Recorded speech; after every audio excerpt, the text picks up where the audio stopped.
10ನೇ ತರಗತಿ ಪ್ರಥಮ ಭಾಷೆ ಕನ್ನಡ. ಸಂದರ್ಭ ಸಹಿತ ಸ್ವಾರಸ್ಯ ಬರೆಯಿರಿ. 3 ಅಂಕದ ಪ್ರಶ್ನೋತ್ತರಗಳು. ಗದ್ಯ ಭಾಗದಿಂದ 3 ಮತ್ತು ಪದ್ಯ ಭಾಗದಿಂದ 3 ಪ್ರಶ್ನೆಗಳು ಬರುತ್ತವೆ. ಒಟ್ಟು 18 ಅಂಕಗಳು. ಗದ್ಯಪಾಠ 1 ಶಬರಿ. ಸಂದರ್ಭ 1 ಆವುದಿ ಮರುಳು ನಮ್ಮೆಡೆಗೆ ಬರುತ್ತಿಹುದು. 2 ನಾಚುತಿಹೆನಿ ಪೂಜ್ಯ ಈ ನಲುಮೆಯಿಂದ. 3 ತಾಯಿ ದಾರಿಗರಿಗೆ ಬೇಡಿಲಿ ದೊರೆಯುವುದೇ. 4 ರೂಪಿನಂತೆ ಮಾತು ಕೂಡ ಎನಿತುದಾರವಾಗಿದೆ. 5ನೇ ಸಂದರ್ಭ ಬೆಳಕಿಗೊಲಿದವರ್ ಉರಿವ ಬತ್ತಿಯ ಕರುಕ ಕಾಣರು. ಆಯ್ಕೆ: ಈ ವಾಕ್ಯವನ್ನು ಪೂತಿನರವರ ಶಬರಿಗೀತ ನಾಟಕದಿಂದ ಆಯ್ದ ಶಬರಿ ಎಂಬ ಗದ್ಯಪಾಠದಿಂದ ಆಯ್ಕೆ ಮಾಡಿಕೊಳ್ಳಲಾಗಿದೆ. ಸಂದರ್ಭ ಸೀತೆಯನ್ನು ಹುಡುಕುತ್ತಾ ಆಶ್ರಮಕ್ಕೆ ಬಂದ ರಾಮ ಲಕ್ಷ್ಮಣರು ಮಾತನಾಡುತ್ತಾ ಶಬರಿಯೊಂದಿಗೆ ಚರ್ಚಿಸುವ ಸಂದರ್ಭದಲ್ಲಿ ಈ ಮೇಲಿನ ಮಾತು ಬಂದಿದೆ. ಸ್ವಾರಸ್ಯ: ಇಲ್ಲಿ ತಾಳಿದವನು ಬಾಳಿಯಾನು ಎಂಬ ಮಾತಿನಂತೆ ಶಬರಿಯ ಭಕ್ತಿ, ರಾಮನ ಸರಳತೆ ಇಲ್ಲಿ ಬಹು ಸ್ವಾರಸ್ಯಕರವಾಗಿ ಮೂಡಿಬಂದಿದೆ. ಇಡೀ ಪಾಠಕ್ಕೆ ಒಂದೇ ಉತ್ತರ. ಇನ್ನು 2ನೇ ಪಾಠ ಲಂಡನ್ ನಗರ. ಸಂದರ್ಭ 1 ಹೊತ್ತು ಹೊತ್ತು ಹೊತ್ತೇ ಹಣ. 2 ಪ್ರವಾಸವು ಶಿಕ್ಷಣದ ಒಂದು ಭಾಗವಾಗಿದೆ. ಯಾರನ್ನು ತುಳಿದರೇನು, ಎಲ್ಲಿ ಹೆಜ್ಜೆ ಹಾಕಿದರೇನು, ಎಲ್ಲವೂ ಅಷ್ಟೇ ಮಣ್ಣು ಮಣ್ಣು. ನಿಮ್ಮ ದೇಶದ ಗೌರವವನ್ನು ಕಾಯಿರಿ, ಇದು ದೊಡ್ಡದಾದ ರಾಷ್ಟ್ರ. ಪ್ರವಾಸವು ಶಿಕ್ಷಣದ ಒಂದು ಭಾಗವಾಗಿದೆ. ಈ 5 ಸಂದರ್ಭಗಳಿಗೆ ಒಂದೇ ಉತ್ತರ. ಆಯ್ಕೆ: ಈ ವಾಕ್ಯವನ್ನು ವಿಕ್ಟರ್ ಗೋಕಾಕ್ ಅವರು ರಚಿಸಿರುವ ಸಮುದ್ರದಾಚೆಯಿಂದ ಎಂಬ ಪ್ರವಾಸ ಕಥನದಿಂದ ಆಯ್ದ ಲಂಡನ್ ನಗರ ಎಂಬ ಗದ್ಯ ಭಾಗದಿಂದ ಆರಿಸಲಾಗಿದೆ. ಸಂದರ್ಭ ಗೋಕಾಕರು ಲಂಡನ್ ನಗರಕ್ಕೆ ಪ್ರವಾಸ ಹೋಗಿದ್ದಾಗ ಅಲ್ಲಿ ನೋಡಿದ ಊಲವರ್ತ ಅಂಗಡಿ, ರಸ್ತೆಗಳ ಶಿಲಾಮೂರ್ತಿಗಳು, ಚರ್ಚ್, ಕವಿಗಳ ಅರಸರ ಸಮಾಧಿಗಳ ಬಗ್ಗೆ ಚರ್ಚಿಸುವ ಸಂದರ್ಭದಲ್ಲಿ ಈ ಮೇಲಿನ ಮಾತು ಬಂದಿದೆ. ಸ್ವಾರಸ್ಯ: ಪ್ರವಾಸದಿಂದ ದೃಷ್ಟಿಯು ಎಷ್ಟು ವಿಶಾಲವಾಗುತ್ತದೆ, ವಿಭಿನ್ನ ಸಂಸ್ಕೃತಿಯ ಪರಿಚಯವಾಗುತ್ತದೆ. ನೂರಾರು ವರ್ಷಗಳ ಹಿಂದೆಯೇ ಲಂಡನ್ ನಗರವು ವಿಶೇಷತೆಯಿಂದ ಕೂಡಿತ್ತು ಎಂಬುದು ಇಲ್ಲಿ ಬಹು ಸ್ವಾರಸ್ಯಕರವಾಗಿದೆ. ಗದ್ಯಪಾಠ 3 ಶುಕನಾಸನ ಉಪದೇಶ. ಈ ಪಾಠದಲ್ಲಿ ಬಂದಿರತಕ್ಕಂತಹ ಸಂದರ್ಭಗಳು 4. ಗುರುಪದೇಶ ಎಂದರೆ ತಲೆ ನೆರೆಯದೆ ಬರುವ ಮುಪ್ಪು, ದುಡ್ಡು ದುರಭಿಮಾನದ ತವರು, ಸಂಪತ್ತು ಸಿಕ್ಕಿತು ಎಂದ ಮಾತ್ರಕ್ಕೆ ಸುಖವುಂಟೆ, ದುಡ್ಡಿನಿಂದ ದೊಡ್ಡವರು ಎನಿಸಿಕೊಂಡವರಲ್ಲಿ ಇರುವಷ್ಟು ದೌರ್ಬಲ್ಯ, ಸಣ್ಣತನ ಇನ್ನೊಂದೆಡೆ ಇರಲಾರದು. ಆಯ್ಕೆ: ಈ ವಾಕ್ಯವನ್ನು ಬನ್ನಂಜೆಯವರು ಬರೆದಿರುವ ಕಾದಂಬರಿ ಎಂಬ ಕೃತಿಯಿಂದ ಆಯ್ದ ಶುಕನಾಸನ ಉಪದೇಶ ಗದ್ಯಪಾಠದಿಂದ ಆಯ್ಕೆ ಮಾಡಿಕೊಳ್ಳಲಾಗಿದೆ. ಸಂದರ್ಭ ಬನ್ನಂಜೆಯವರು ಈ ಮಾತನ್ನು ಶುಕನಾಸನ ಕಥೆಯನ್ನು ಓದುಗರಿಗೆ ಹೇಳುವ ಸಂದರ್ಭದಲ್ಲಿ ಈ ಮಾತು ಬಂದಿದೆ. ಸ್ವಾರಸ್ಯ: ಗುರುಪದೇಶದ ಮೂಲಕ ಜ್ಞಾನ ಹಾಗೂ ಸಂಪತ್ತಿನ ಮಹತ್ವವನ್ನು ಅತ್ಯಂತ ಸ್ವಾರಸ್ಯಪೂರ್ಣವಾಗಿ ಇಲ್ಲಿ ತಿಳಿಸಲಾಗಿದೆ. ಗದ್ಯಪಾಠ 4 ಭಾಗ್ಯಶಿಲ್ಪಿಗಳು. ಸಾಮಾಜಿಕ ಕಾನೂನುಗಳ ಹರಿಕಾರ. ಮೈಸೂರು ಸಂಸ್ಥಾನಕ್ಕೆ ಮಾದರಿ ಮೈಸೂರು ಎಂಬ ಕೀರ್ತಿ ಪ್ರಾಪ್ತವಾಯಿತು. ಈ ವಾಕ್ಯವನ್ನು ಭಾಗ್ಯಶಿಲ್ಪಿಗಳು ಪಾಠದಲ್ಲಿನ ಪಠ್ಯಪುಸ್ತಕ ರಚನಾ ಸಮಿತಿಯವರು ಆಯ್ಕೆ ಮಾಡಿ ಕೊಟ್ಟಿರುವ ನಾಲ್ವಡಿ ಕೃಷ್ಣರಾಜ ಒಡೆಯರ್ ಎಂಬ ಗದ್ಯಪಾಠದಿಂದ ಆರಿಸಲಾಗಿದೆ. ಸಂದರ್ಭ ನಾಲ್ವಡಿ ಕೃಷ್ಣರಾಜ ಒಡೆಯರು ಮೈಸೂರು ರಾಜ್ಯಕ್ಕಾಗಿ ಸಲ್ಲಿಸಿದ ಸೇವೆಯನ್ನು ವಿವರಿಸುವಾಗ ಈ ಮಾತು ಬಂದಿದೆ. ಸ್ವಾರಸ್ಯ: ಸೇವೆಯ ಪ್ರತಿಫಲ ಸೇವೆಯೇ. ಮೈಸೂರು ರಾಜ್ಯದ ಸರ್ವತೋಮುಖ ವಿಕಾಸಕ್ಕಾಗಿ ಸಲ್ಲಿಸಿದ ಸೇವೆ ಇಲ್ಲಿ ಸ್ವಾರಸ್ಯಕರವಾಗಿ ಮೂಡಿಬಂದಿದೆ. ತಾವು ಕಡಿಮೆ ಮಾತನಾಡಿದ್ದೀರಿ, ಹೆಚ್ಚು ಕೆಲಸ ಮಾಡಿದ್ದೀರಿ. ಅವರ ಸಾಧನೆಯ ಕಿರೀಟಕ್ಕೆ ಮತ್ತೊಂದು ಗರಿಯನ್ನು ಸೇರಿಸಿತು. ಈ ವಾಕ್ಯವನ್ನು ಶ್ರೀ ಡಿ.ಎಸ್. ಜಯಪ್ಪಗೌಡ ಅವರು ರಚಿಸಿರುವ ದಿವಾನ್ ಸರ್ ಎಂ. ವಿ. ಕಾರ್ಯಸಾಧನೆಗಳು ಎಂಬ ಗ್ರಂಥದಿಂದ ಆಯ್ದ ಭಾಗ್ಯಶಿಲ್ಪಿ ಸರ್ ಎಂ. ವಿಶ್ವೇಶ್ವರಯ್ಯ ಎಂಬ ಗದ್ಯಪಾಠದಿಂದ ಆರಿಸಿಕೊಳ್ಳಲಾಗಿದೆ. ಸಂದರ್ಭ ವಿಶ್ವೇಶ್ವರಯ್ಯನವರು ಮೈಸೂರು ರಾಜ್ಯಕ್ಕಾಗಿ ಸಲ್ಲಿಸಿದ ಸೇವೆಯನ್ನು ವಿವರಿಸುವಾಗ ಲೇಖಕರು ಓದುಗರಿಗೆ ಹೇಳುವ ಸಂದರ್ಭದಲ್ಲಿ ಈ ಮಾತು ಬಂದಿದೆ. ಸ್ವಾರಸ್ಯ: ಸೇವೆಯ ಪ್ರತಿಫಲ ಸೇವೆಯೇ. ಮೈಸೂರು ರಾಜ್ಯದ ಸರ್ವತೋಮುಖ ವಿಕಾಸಕ್ಕಾಗಿ ಸಲ್ಲಿಸಿದ ಸೇವೆ ಇಲ್ಲಿ ಸ್ವಾರಸ್ಯಕರವಾಗಿ ಮೂಡಿಬಂದಿದೆ. ಗದ್ಯ 5 ಯುದ್ಧ. ದಯವಿಟ್ಟು ಬಾಗಿಲು ತೆಗೆಯಿರಿ, ನಾನು ಗಾಯಗೊಂಡಿದ್ದೇನೆ. ನಾನಾಕೆಯನ್ನು ಪರೀಕ್ಷಿಸುವೆ, ನೀವು ಬಿಸಿನೀರು ಸಿದ್ಧಪಡಿಸಿ. ಯುದ್ಧಕ್ಕೆ ಹೋದ ನನ್ನ ಮಗನ ಕಣ್ಣುಗಳಂತೆಯೇ ಇವೆಯಲ್ಲ. ನನ್ನ ಮೊಮ್ಮಗುವಿನ ಹೆಣವಿದೆ ಅಲ್ಲಿ, ಅದನ್ನು ನೋಡಿ. ಈ ವಾಕ್ಯವನ್ನು ಸಾರಾ ಅಬೂಬಕ್ಕರ್ ಅವರು ಬರೆದಿರುವ ಚಪ್ಪಲಿಗಳು ಎಂಬ ಕಥಾ ಸಂಕಲನದಿಂದ ಯುದ್ಧ ಎಂಬ ಪಾಠದಿಂದ ಆರಿಸಲಾಗಿದೆ.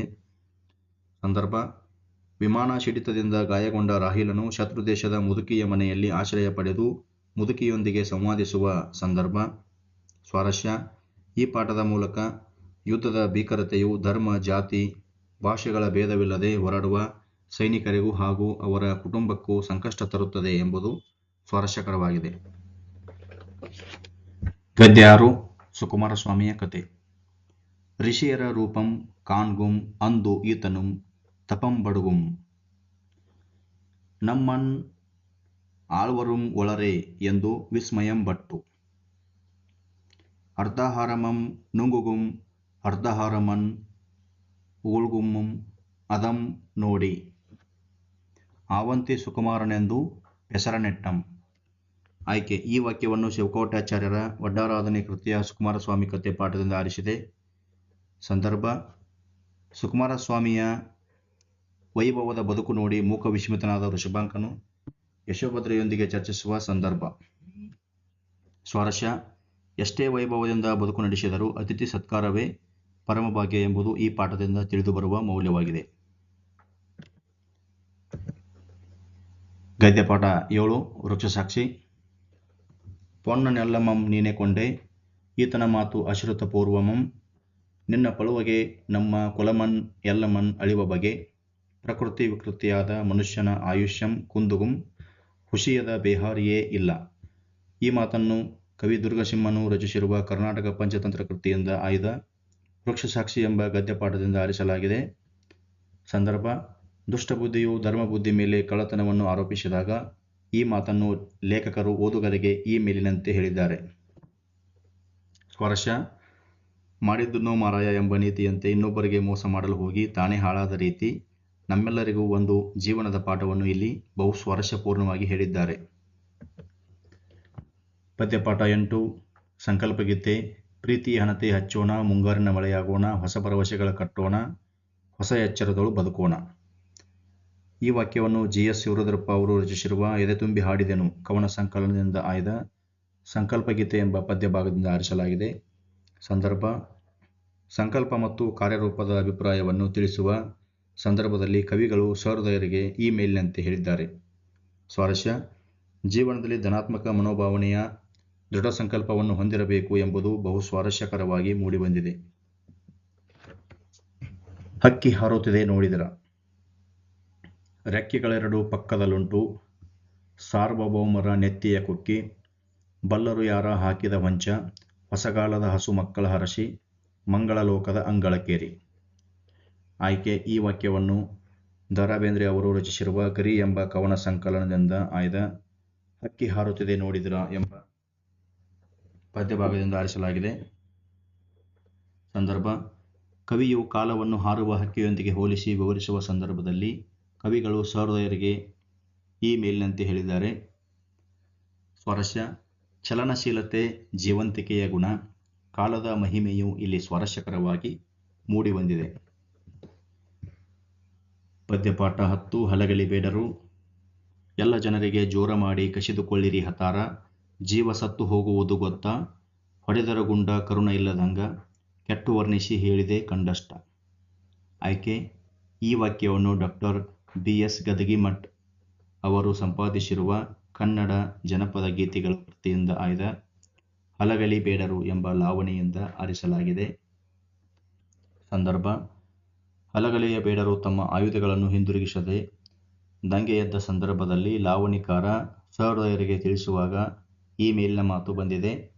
ಸ್ವಾರಸ್ಯ: ಹಲಗಲಿ ಬೇಡರ ಸ್ವಾಭಿಮಾನ, ದೇಶಪ್ರೇಮ ಇಲ್ಲಿ ಸ್ವಾರಸ್ಯಪೂರ್ಣವಾಗಿ ಮೂಡಿಬಂದಿದೆ. ಪದ್ಯಭಾಗ 11 ಕೌರವೇಂದ್ರನ ಕೊಂದೆ ನೀನು. ರವಿಸುತನ ಕಿವಿಯಲ್ಲಿ ಬಿತ್ತಿದನು ಭಯವ, ಬಾಯ್ದಂಬುಲಕ್ಕೆ ಕೈಯಾನುವರೆ, ಜೀಯ ಹಸಾದವೆಂಬುದು ಕಷ್ಟ, ನಿನ್ನ ಪದೆಸೆಯ ಬಯಸುವನಲ್ಲ, ಮಾರಿಗೌತನವಾಯಿತು ನಾಳಿನ ಭಾರತವು. ಆಯ್ಕೆ: ಈ ವಾಕ್ಯವನ್ನು ಕುಮಾರವ್ಯಾಸನು ರಚಿಸಿರುವ ಕರ್ನಾಟ ಭಾರತ ಕಥಾಮಂಜರಿ ಎಂಬ ಮಹಾಕಾವ್ಯದಿಂದ ಆಯ್ದ ಕೌರವೇಂದ್ರನ ಕೊಂದೆ ನೀನು ಎಂಬ ಪದ್ಯಭಾಗದಿಂದ ಆರಿಸಲಾಗಿದೆ. ಸಂದರ್ಭ: ಕೃಷ್ಣನು ಕರ್ಣನನ್ನು ತನ್ನ ಕಡೆಗೆ ಸೆಳೆಯುವ ಸಂದರ್ಭದಲ್ಲಿ ಕವಿಯು ಸಹೃದಯರಿಗೆ ವಿವರಿಸುವಾಗ ಈ ಮೇಲಿನ ಮಾತು ಬಂದಿದೆ.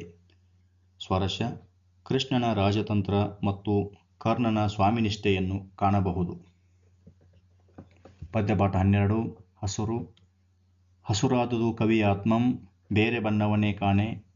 ಹಸುರು ಹಸುರಿಳೆಯುಸಿರು, ಹಸುರತ್ತಲ್ ಹಸುರಿತ್ತಲ್ ಹಸುರೆತ್ತಲ್. ಆಯ್ಕೆ: ಈ ವಾಕ್ಯವನ್ನು ಕುವೆಂಪು ಅವರು ರಚಿಸಿರುವ ಪಕ್ಷಿಕಾಶಿ ಎಂಬ ಪುಸ್ತಕದಿಂದ ಆಯ್ದ ಹಸುರು ಎಂಬ ಗದ್ಯ ಭಾಗದಿಂದ ಆರಿಸಲಾಗಿದೆ.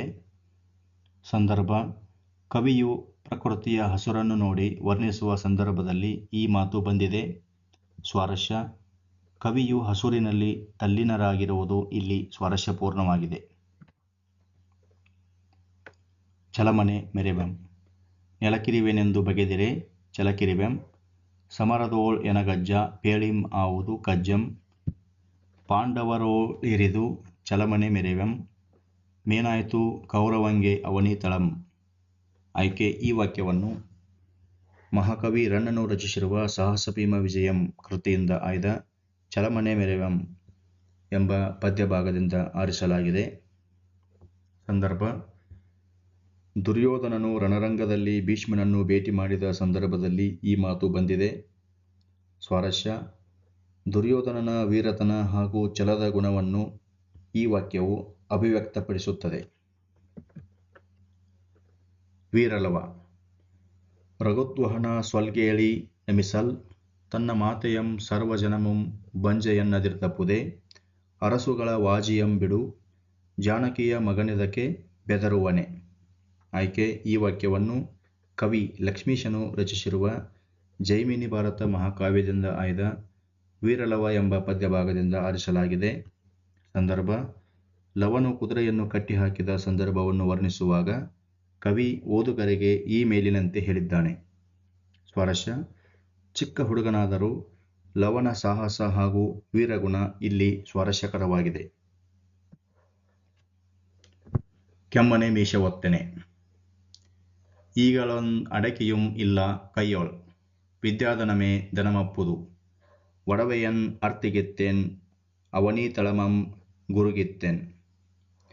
ಆಯ್ಕೆ: ಈ ವಾಕ್ಯವನ್ನು ಪಂಪನು ರಚಿಸಿರುವ ವಿಕ್ರಮಾರ್ಜುನ ವಿಜಯಂ ಕೃತಿಯಿಂದ ಆಯ್ದ ಕೆಮ್ಮನೆ ಮೀಸೆ ಒತ್ತೆನೆ ಎಂಬ ಪದ್ಯ ಭಾಗದಿಂದ ಆರಿಸಲಾಗಿದೆ. ಸಂದರ್ಭ: ದ್ರೋಣನಿಗೆ ಬಡತನ ಎದುರಾಗಿ ದ್ರವ್ಯವನ್ನು ಬೇಡಲು ಪರಶುರಾಮನ ಬಳಿಗೆ ಬಂದಾಗ ಪರಶುರಾಮ ಈ ರೀತಿ ಹೇಳುವ ಸಂದರ್ಭ. ಸ್ವಾರಸ್ಯ: ದ್ರೋಣ ಬಿಲ್ವಿದ್ಯೆಯಲ್ಲಿ ಪ್ರವೀಣನಾದರೂ ಬಡತನದಿಂದಾಗಿ ಬೇಡಲು ಹೋಗಿದ್ದುದು ಸ್ವಾರಸ್ಯಕರವಾಗಿದೆ. ಎಂತೂ ನಾನಿಲಿಗರಪ್ಪರೆ ಮಾನಸರ್, ಜಲಕ್ಕನೀಗಳ್ ಅರಿದೆಂ ಸಿರಿ ಕಳ್ಳೊಡ ಹುಟ್ಟಿತೆಂಬುದೆಂ, ನೊಳವಿಂಗೆ ಕುಪ್ಪೆವರಂ. ಆಯ್ಕೆ: ಈ ವಾಕ್ಯವನ್ನು ಪಂಪನು ರಚಿಸಿರುವ ವಿಕ್ರಮಾರ್ಜುನ ವಿಜಯಂ ಕೃತಿಯಿಂದ ಆಯ್ದ ಕೆಮ್ಮನೆ ಮೀಸೆ ಒತ್ತೆನೆ ಎಂಬ ಪದ್ಯ ಭಾಗದಿಂದ ಆರಿಸಲಾಗಿದೆ. ಸಂದರ್ಭ: ಅರಮನೆಯಲ್ಲಿ ದೃಪದ ಹಾಗೂ ದ್ರೋಣನ ನಡುವೆ ನಡೆಯುವ ಮಾತಿನ ಸಂದರ್ಭದಲ್ಲಿ ಈ ಮಾತು ಬಂದಿದೆ. ಸ್ವಾರಸ್ಯ: ದ್ರೋಣ ಬಿಲ್ವಿದ್ಯೆಯಲ್ಲಿ ಪ್ರವೀಣನಾದರೂ ಬಡತನದಿಂದಾಗಿ ಬೇಡಲು ಹೋಗಿದ್ದುದು ಸ್ವಾರಸ್ಯಕರವಾಗಿದೆ.